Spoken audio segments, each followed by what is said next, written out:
Hi,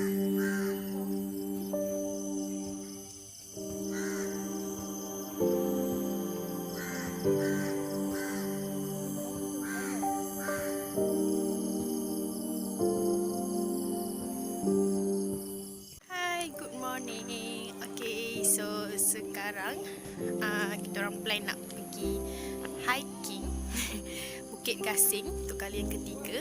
Dan ni entrance Taman Rimba.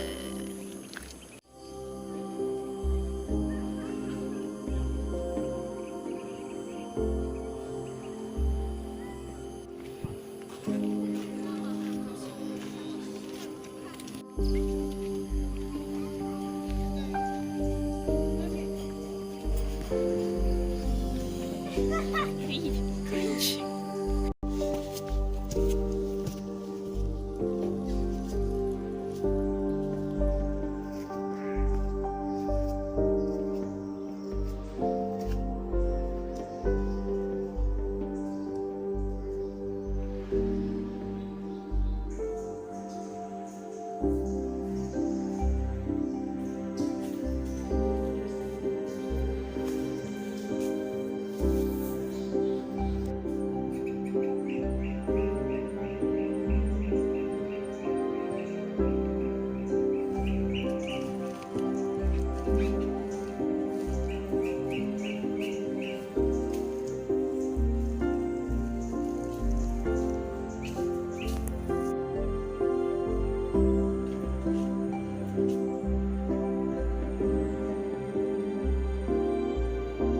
So ya, laluan dia makin lama makin susah, tak susah sangat. Ada setempat susah. Cerun, naik sampai atas sana. Reza.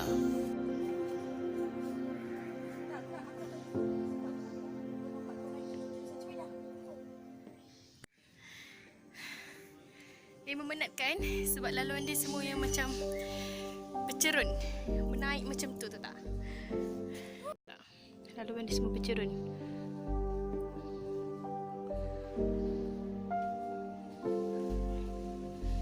So laluan sama dari bawah sana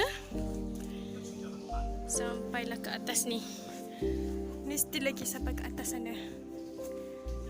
Okay.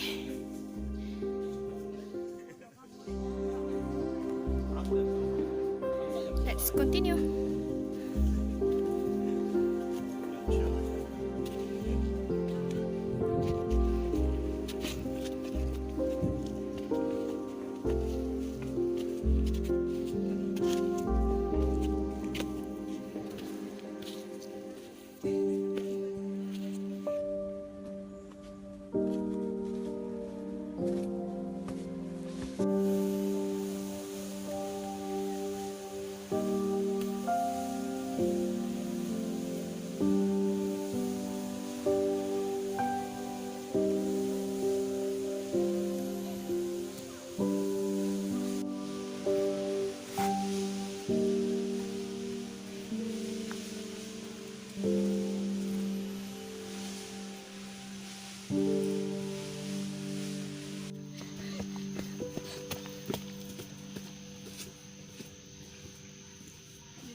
Agak memenatkan.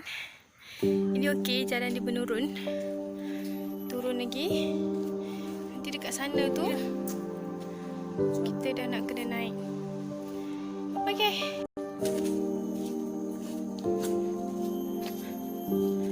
Finally guys.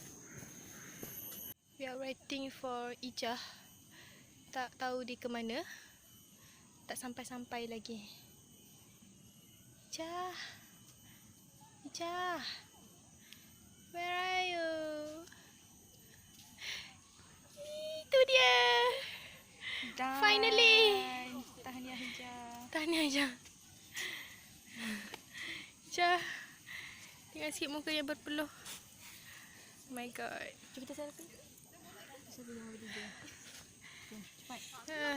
Kita memang video. Ya, kami dah sampai dengan berpeluh-peluh. Ada semut tu. too sweet.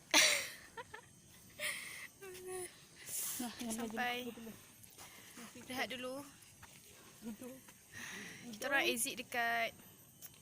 exit Pantai Hill Park. Finally, sepanjang 3 kali naik Bukit Gasing, ni paling susah, rasa penat. Serius tu, tak main-main penat dia. Ush, lencun. Lah, bye-bye. Jumpa lagi.